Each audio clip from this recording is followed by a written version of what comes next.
Avez-vous déjà vu vos jeunes plants de piment jaunir, stagner ou même mourir quelques semaines seulement après les avoir mis en terre? C'est une frustration immense. Aujourd'hui, nous allons parler de la culture du piment et plus précisément des 30 premiers jours après la plantation. C'est la période la plus critique. Je vous promets qu'à la fin de cette vidéo, vous saurez exactement quoi faire pour transformer ces petites pousses fragiles en véritables buissons producteurs de piments géants. Mais attention, préparez-vous à être surpris. Le plus grand secret de la réussite réside dans une action qui va totalement à l'encontre de ce que l'on nous apprend habituellement sur les fleurs. Oui, nous allons détruire pour mieux créer. Alors, êtes-vous prêt à découvrir la vérité sur l'arrosage et les nutriments qui changera votre potager pour toujours? Restez bien jusqu'à la fin. Et dites-moi dans les commentaires, avez-vous tendance à arroser vos plantes tous les jours ou une fois par semaine? Pour bien comprendre les besoins de notre plante, il faut faire un petit voyage dans le temps. Le piment est originaire des régions chaudes d'Amérique du Sud et d'Amérique centrale. Là-bas, il pousse dans des conditions très spécifiques, avec des périodes de pluie intenses, suivies de périodes de chaleur et de sécheresse relative. Ces plantes ont donc développé une génétique extraordinaire pour survivre et fructifier. Cependant, lorsque nous les installons dans nos jardins européens ou nord-américains, nous modifions radicalement leur environnement. Le choc de la mise en terre est monumental pour ces jeunes plants. Le premier mois n'est pas le moment où la plante doit produire des fruits. C'est le moment où elle doit construire ses fondations. Si les fondations sont mauvaises, la maison s'écroule. C'est exactement la même chose pour vos piments. Les 3 actions que nous allons voir ensemble visent uniquement à créer un système racinaire invincible et une structure végétative solide. Mais que se passe-t-il vraiment sous la terre juste après la plantation de vos piments? C'est une question fondamentale. Le choc de la transplantation est le premier grand défi de votre jeune plant. Imaginez que vous êtes soudainement arraché de votre lit douillet pour être jeté dans un environnement totalement inconnu, avec des températures différentes et une texture de sol nouvelle. C'est exactement ce que ressent votre plant de piment. Pendant les premiers jours, le système racinaire est en état d'alerte maximale. Beaucoup de jardiniers débutants pensent à tort qu'il faut immédiatement bombarder la plante d'engrais pour l'aider à grandir. C'est un mythe particulièrement dangereux. En réalité, les racines ont d'abord besoin de calme et de stabilité pour s'ancrer. Si vous appliquez des nutriments trop forts à ce stade précis, vous risquez de brûler les radicelles extrêmement fragiles qui tentent de se former. La meilleure chose à faire pendant la première semaine est d'assurer un contact parfait entre la motte de terre initiale et le nouveau sol de votre potager. Appuyez doucement mais fermement autour de la tige avec vos mains pour chasser toutes les poches d'air. Ces espaces vides sous la terre sont de véritables pièges mortels, car les jeunes racines qui s'y retrouvent finissent par se dessécher et mourir. Ce simple geste de tasser légèrement la terre garantit que votre piment commence sa nouvelle vie sur des bases solides et sécurisées. Abordons maintenant la première des 3 actions essentielles, l'arrosage. Mais attention, pas n'importe quel arrosage. L'erreur la plus commune est de noyer la plante en pensant bien faire.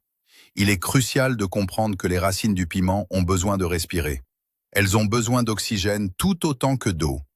Si votre terre est constamment détrempée, l'oxygène ne peut plus circuler et les racines vont littéralement suffoquer puis pourrir. C'est ce qu'on appelle l'asphyxie radiculaire. Pour éviter cela, la règle d'or durant ce premier mois est d'arroser abondamment, mais de manière espacée. Imaginez que vous remplissez une grande réserve d'eau au fond de la terre, puis vous attendez qu'elle se vide avant d'en rajouter. En arrosant profondément, l'eau descend loin sous la surface. Les racines, qui sont des chercheuses d'eau naturelle, vont plonger vers le bas pour la trouver. Cela crée un système racinaire profond et extrêmement résistant aux futures sécheresses de l'été. Si vous arrosez un petit peu tous les jours, les racines vont rester en surface par paresse, rendant la plante très fragile à la moindre vague de chaleur. Alors comment savoir exactement quand il est temps d'arroser à nouveau? La technique est simple et ne demande aucun équipement coûteux. Oubliez les plannings rigides et l'arrosage automatique mal réglé. Utilisez simplement votre index. Enfoncez votre doigt dans la terre près du plant, à environ 5 ou 6 cm de profondeur. Si vous sentez que la terre est encore fraîche et légèrement humide au bout de votre doigt, ne donnez pas une seule goutte d'eau. La plante a encore ce qu'il lui faut. Par contre, si la terre est sèche à cette profondeur, c'est le signal qu'il faut agir. Un bon exemple visuel pour comprendre cela est d'observer les feuilles au petit matin. Si les feuilles sont dressées et fermes à l'aube, la plante va bien. Si elles sont légèrement tombantes, même au lever du soleil, elle a soif. C'est en observant et en touchant la terre que vous deviendrez un véritable expert. Beaucoup croient au mythe qu'une surface de terre sèche signifie que la plante meurt de soif. C'est faux.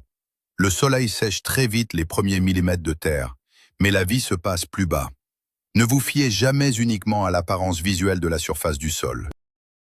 La température de l'eau que vous utilisez est un autre détail qui fait une différence gigantesque pendant ces 30 premiers jours.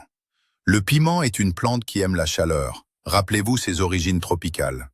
Si vous prenez le tuyau d'arrosage relié au réseau de la ville et que vous envoyez de l'eau glacée directement sur les racines brûlantes en plein soleil, vous créez un stress thermique énorme. C'est comme si on vous jetait un seau d'eau glacée pendant que vous prenez un bain de soleil. La plante se bloque, sa croissance s'arrête net et elle mettra plusieurs jours à s'en remettre. La solution idéale est d'utiliser de l'eau à température ambiante. Si vous avez un récupérateur d'eau de pluie, c'est le paradis pour vos piments. Sinon, remplissez des arrosoirs le matin et laissez-les reposer au soleil pendant la journée. L'eau va se réchauffer doucement et le chlore éventuellement présent aura le temps de s'évaporer. Le soir venu, vous pourrez abreuver vos plantes avec une eau douce, tiède et parfaitement adaptée à leurs besoins délicats de début de croissance. Ce petit détail invisible à l'œil nu transforme véritablement la vigueur de votre potager. Le moment de la journée où vous arrosez joue également un rôle capital dans la santé de vos jeunes plants. Faut-il arroser le matin ou le soir?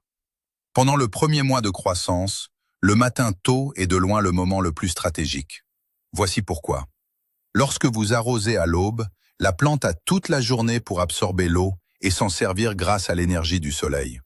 Mais surtout, si vous mouillez accidentellement les feuilles, le soleil matinal et la brise vont les sécher très rapidement. À l'inverse, si vous arrosez tard le soir et que le feuillage reste humide toute la nuit, vous créez les conditions parfaites pour le développement des maladies cryptogamiques, comme le mildiou ou l'oïdium. Ces champignons microscopiques adorent l'humidité stagnante et l'obscurité. C'est une erreur classique qui détruit de nombreuses récoltes. Si vous n'avez pas d'autre choix que d'arroser le soir à cause de votre travail, soyez extrêmement précis. Visez uniquement la base de la tige, au ras du sol. N'utilisez pas de pommes d'arrosoir qui dispersent l'eau partout. L'objectif est de garder les feuilles aussi sèches que possible pour protéger la plante de ses ennemis invisibles. Pour clore le chapitre de l'eau et optimiser vos efforts, il y a une technique redoutable à mettre en place dès la 2e semaine, le paillage. Pailler consiste à recouvrir la terre nue autour de votre plant de piment avec une couche de matière organique. Vous pouvez utiliser de la paille sèche, des tontes de gazon bien sèches ou même des feuilles mortes broyées. L'impact du paillage est magique. D'une part, il agit comme un parasol pour le sol, empêchant le soleil de taper directement sur la terre.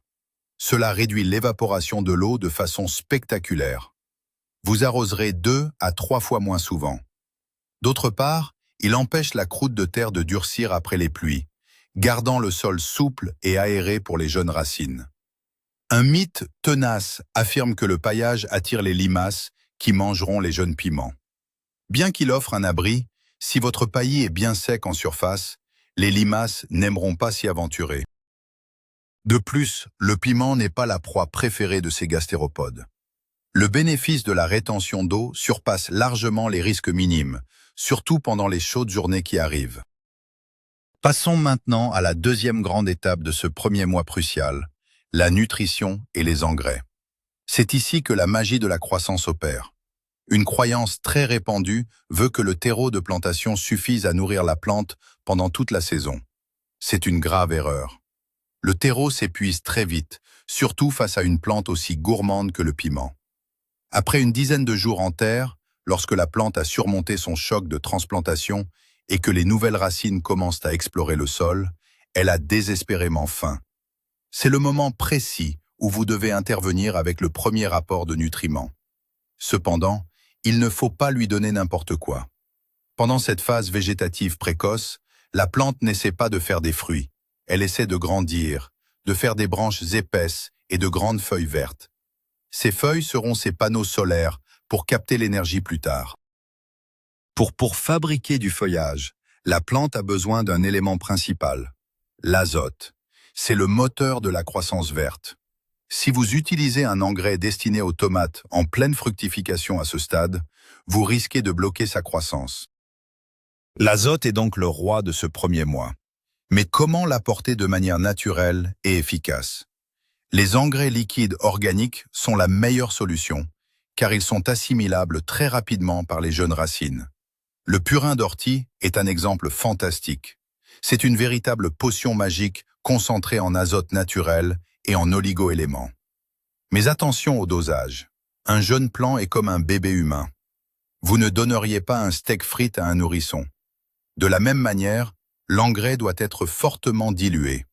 La règle générale est d'utiliser une dose d'engrais liquide pour 10 doses d'eau. Si vous donnez un engrais trop pur, la concentration en sels minéraux va littéralement aspirer l'eau hors des racines par un phénomène osmotique, et la plante va brûler et mourir de soif, même dans un sol humide. C'est une mort très rapide. Prenez toujours le temps de bien mesurer vos dilutions. Il vaut toujours mieux donner une dose très légère d'engrais chaque semaine, plutôt qu'une dose massive une seule fois par mois. La régularité douce est la clé d'une nutrition réussie. Outre l'azote, il y a un autre minéral dont l'importance est souvent sous-estimée en début de culture, c'est le calcium. Le calcium est le ciment qui maintient les cellules de la plante ensemble. Il garantit des tiges solides, capables de supporter le poids des futurs piments sans casser au premier coup de vent.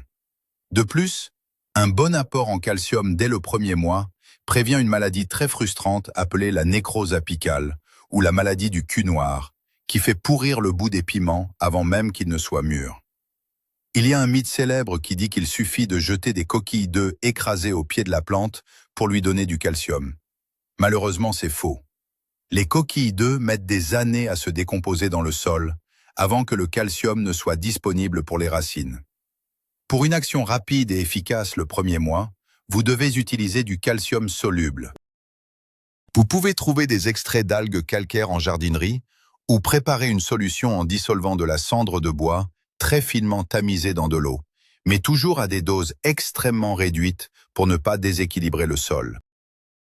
Il existe une technique de fertilisation avancée que peu de jardiniers amateurs utilisent pendant ce premier mois. C'est la nutrition foliaire. Au lieu de verser l'engrais sur le sol, on le vaporise directement sur les feuilles. Pourquoi faire cela? Parce que les feuilles possèdent de minuscules ouvertures appelées stomates, qui peuvent absorber les nutriments de manière presque instantanée. C'est comme une perfusion intraveineuse d'énergie pour une plante fatiguée ou en retard de croissance. Si vous remarquez que votre plant de piment peine à démarrer à cause d'une météo trop fraîche, par exemple, une pulvérisation foliaire avec un extrait d'algues marines très dilué peut le réveiller en quelques heures. C'est un spectacle incroyable à observer. Cependant, il y a une règle absolue à respecter. Ne vaporisez jamais les feuilles en plein soleil. Les gouttes d'eau agiraient comme des loupes et brûleraient le feuillage instantanément. Pratiquez la fertilisation foliaire soit très tôt le matin, soit en fin de journée lorsque le soleil est couché. Cette méthode complète parfaitement l'arrosage au sol. Savoir lire les signaux que la plante vous envoie est une compétence vitale pendant ces 30 jours. Les feuilles sont le tableau de bord de votre piment. Si vous observez que les feuilles du bas, les plus anciennes, commencent à devenir vert pâle, puis franchement jaunes, c'est un message clair. La plante crie famine. Elle manque d'azote et sacrifie ses vieilles feuilles pour envoyer le peu de nutriments qui lui restent vers les jeunes pousses en haut.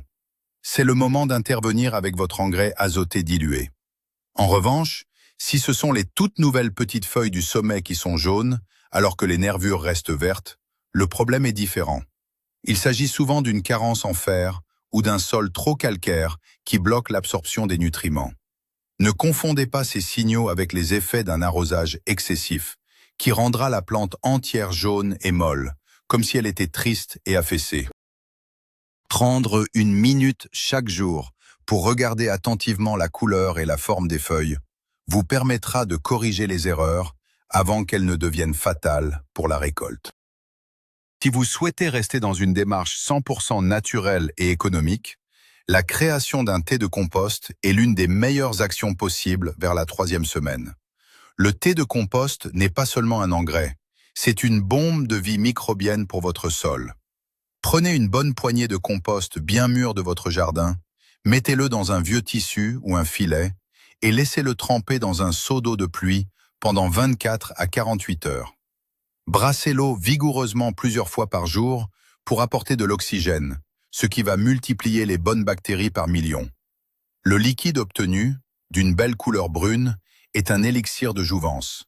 En arrosant vos piments avec ce thé, vous n'apportez pas seulement de la nourriture.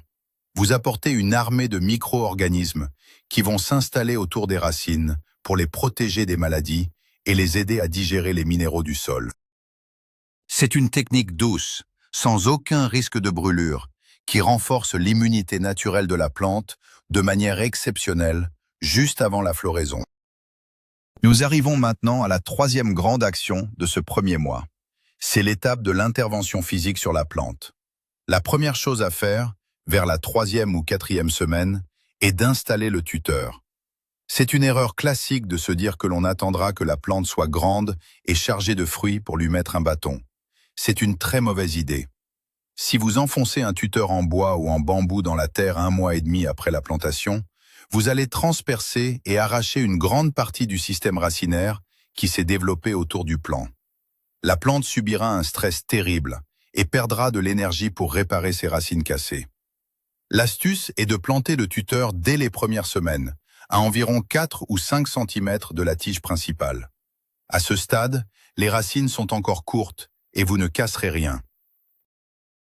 Au fil de sa croissance, vous n'aurez plus qu'à attacher doucement la tige au tuteur avec un lien souple en forme de 8 pour ne pas étrangler la plante lorsqu'elle grossira. C'est une anticipation qui sauve des récoltes lors des orages d'été. Voici maintenant le geste le plus difficile psychologiquement pour un jardinier, mais de loin le plus bénéfique. Il s'agit de la suppression des premières fleurs. Souvent, dans les 3 ou 4 premières semaines après la plantation, votre jeune piment, qui ne mesure encore qu'une vingtaine de centimètres, va produire ses tout premiers boutons floraux au centre de la tige principale. La joie du jardinier débutant est immense. Il imagine déjà le premier piment de la saison. C'est un piège de la nature. Si vous laissez la plante transformer cette fleur en fruit maintenant, toute son énergie va se concentrer sur ce petit piment. La croissance de la tige et des feuilles va ralentir considérablement, voire s'arrêter complètement. Vous vous retrouverez avec une plante naine portant 1 ou 2 petits fruits ridicules. Pour avoir une récolte explosive, il faut être impitoyable. Pincez et retirez délicatement avec vos doigts ces premières fleurs ou boutons. Ce geste envoie un signal fort à la plante, l'obligeant à rediriger son énergie vers la création de nouvelles branches et d'un feuillage plus dense. Ce concept de détournement d'énergie est vraiment le secret des professionnels de la culture du piment. Imaginez un jeune adolescent qui essaie de soulever des poids énormes avant même d'avoir fini sa propre croissance osseuse. Il risque de se blesser et de stopper son développement. La plante fonctionne sur le même principe. En supprimant ses premières fleurs précoces, vous forcez le piment à devenir d'abord un grand buisson fort et majestueux. Une fois que la plante aura atteint 60 à 80 cm de haut, avec de multiples ramifications solides, vous la laisserez enfin fleurir librement. À ce moment-là, au lieu de produire 2 fleurs fragiles, elle produira 40, 50 ou même 100 fleurs en même temps, car sa structure sera capable de supporter une telle charge. Ce petit sacrifice émotionnel, lors du premier mois, est la garantie mathématique de multiplier votre récolte finale par 5 ou par 10. Ne soyez pas sentimental avec ces premières fleurs. Votre plante vous remerciera plus tard en ployant sous le poids d'une production abondante. Pendant ce premier mois de mise en place, vous devez également devenir un inspecteur intraitable. L'environnement de votre potager regorge d'insectes qui adorent les jeunes pousses tendres et gorgées de sève de vos piments. Le principal ennemi à ce stade est le puceron. Ces minuscules insectes verts ou noirs se regroupent en colonies denses. Le piège, c'est qu'ils sont souvent invisibles au premier coup d'œil, car ils se cachent systématiquement sous les feuilles ou au cœur des toutes nouvelles pousses. Si vous attendez de voir les feuilles se recroqueviller et devenir collantes, l'infestation est déjà massive. Prenez l'habitude, tous les 3 ou 4 jours, de soulever délicatement les feuilles de vos plants pour vérifier le dessous. Un mythe dangereux consiste à croire qu'il faut sortir l'artillerie chimique dès l'apparition du premier puceron. C'est faux et nuisible pour la biodiversité de votre jardin. Une observation précoce permet une action douce et ciblée, préservant ainsi l'équilibre naturel que vous essayez de construire autour de vos cultures. Si vous détectez effectivement des pucerons lors de vos inspections du premier mois, la réplique doit être immédiate mais naturelle. La méthode la plus simple et la plus redoutable consiste à utiliser du savon noir liquide. Mélangez 2 cuillères à soupe de savon noir dans 1 litre d'eau tiède. Mettez le tout dans un pulvérisateur et vaporisez généreusement sur les colonies d'insectes en insistant bien sous les feuilles. Le savon noir ne les empoisonne pas chimiquement. Il englue leur corps et les empêche de respirer. C'est radical et totalement inoffensif pour vos plantes ou pour les futurs consommateurs de vos piments. Répétez l'opération 2 ou 3 jours de suite si nécessaire. Parallèlement, encouragez la venue des coccinelles dans votre jardin. Une seule larve de coccinelle peut dévorer des centaines de pucerons par jour. C'est le meilleur insecticide naturel au monde. En gérant les parasites de manière écologique dès le premier mois, vous évitez un stress immense à vos jeunes plants et vous favorisez une croissance saine et ininterrompue. Un autre aspect de l'intervention physique, souvent négligé, concerne l'aération de la surface du sol. Même si vous n'avez pas encore paillé vos plants ou si des fortes pluies ont tassé la terre, il se forme souvent une croûte dure en surface. Cette croûte est un problème majeur car elle empêche l'eau des prochains arrosages de bien pénétrer. L'eau va simplement ruisseler sur les côtés. Pire encore, cette croûte empêche les échanges gazeux entre le sol et l'air. Vos racines manquent d'air. Pour remédier à cela, il faut pratiquer ce qu'on appelle le binage. Avec une petite griffe de jardinier ou même une simple fourchette, grattez très superficiellement la terre autour du plant, sur 1 ou 2 cm de profondeur. Attention, il ne faut surtout pas creuser profondément, sous peine de sectionner les racines superficielles. Il s'agit juste de briser la croûte, comme on casserait la couche de sucre sur une crème brûlée. Un vieux proverbe de jardinier dit d'ailleurs qu'un binage vaut 2 arrosages. En cassant cette croûte, vous cassez aussi les canaux capillaires par lesquels l'eau s'évapore du sol, gardant ainsi la fraîcheur plus longtemps.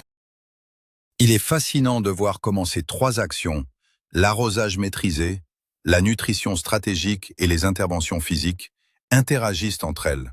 Si vous donnez beaucoup d'engrais mais que votre sol est sec, les nutriments ne circuleront pas. Si vous arrosez parfaitement, mais que vous laissez la plante s'épuiser à faire une fleur précoce, elle ne grandira pas. C'est la synergie de ces 3 éléments durant le premier mois qui crée une véritable explosion de vitalité. Imaginez votre plante comme une usine en construction. L'arrosage profond construit des fondations solides. L'engrais riche en azote apporte les briques pour monter les murs et le toit. Et la taille des premières fleurs, associée à la pose du tuteur, représente l'architecte qui dirige l'énergie exactement là où elle doit aller pour que le bâtiment soit imposant et durable. En respectant ce trio d'actions, vous garantissez que d'ici la fin du mois, votre plant de piment sera passé du stade de jeune pousse vulnérable à celui de buisson vert, trapu et prêt à affronter l'été de manière spectaculaire. Alors que ce premier mois touche à sa fin, la physionomie de votre plante doit avoir radicalement changé. Elle ne ressemble plus au petit plant chétif que vous aviez sorti de son pot. Le vert des feuilles doit être profond et brillant. La tige principale doit s'être épaissie pour ressembler à un petit tronc d'arbre miniature. C'est le moment précis où la phase végétative laisse doucement place à la phase de floraison massive. Les 30 jours de soins intensifs que vous venez de prodiguer ont préparé la plante pour le marathon de la production de fruits. Le travail accompli n'a pas seulement favorisé la croissance, il a construit la résilience de la plante face aux maladies et aux aléas climatiques à venir. En comprenant la logique derrière chaque goutte d'eau, chaque dose d'engrais naturel et chaque fleur pincée, vous avez dépassé le stade de simple planteur pour devenir un véritable jardinier stratège. Vous avez maintenant toutes les cartes en main pour accompagner vos piments vers une récolte estivale dont vous vous souviendrez longtemps. Et voilà, la véritable révolution dans votre potager commence maintenant. En combinant un arrosage profond mais espacé pour forcer les racines à plonger, une nutrition douce axée sur l'azote pour bâtir un feuillage puissant, et le courage incroyable de pincer les premières fleurs pour réorienter l'énergie, vous avez transformé le destin de vos plants. Ces 30 premiers jours sont le point de bascule. Ce qui semble être des contraintes aujourd'hui se transformera en une avalanche de piments croquants et savoureux dans quelques semaines. C'est ça, la magie de la culture intelligente. Ne laissez plus la nature décider seule, prenez le contrôle de la croissance. Merci infiniment d'avoir suivi ces conseils jusqu'au bout. Si cette vidéo vous a appris quelque chose de nouveau, n'hésitez pas à vous abonner à la chaîne pour ne rater aucun de nos secrets de jardinage et laissez un gros pouce bleu pour nous soutenir. Et maintenant, c'est à vous de jouer. Dites-moi dans les commentaires, avez-vous eu le cœur de pincer les premières fleurs de vos piments cette année ou avez-vous du mal à franchir le pas?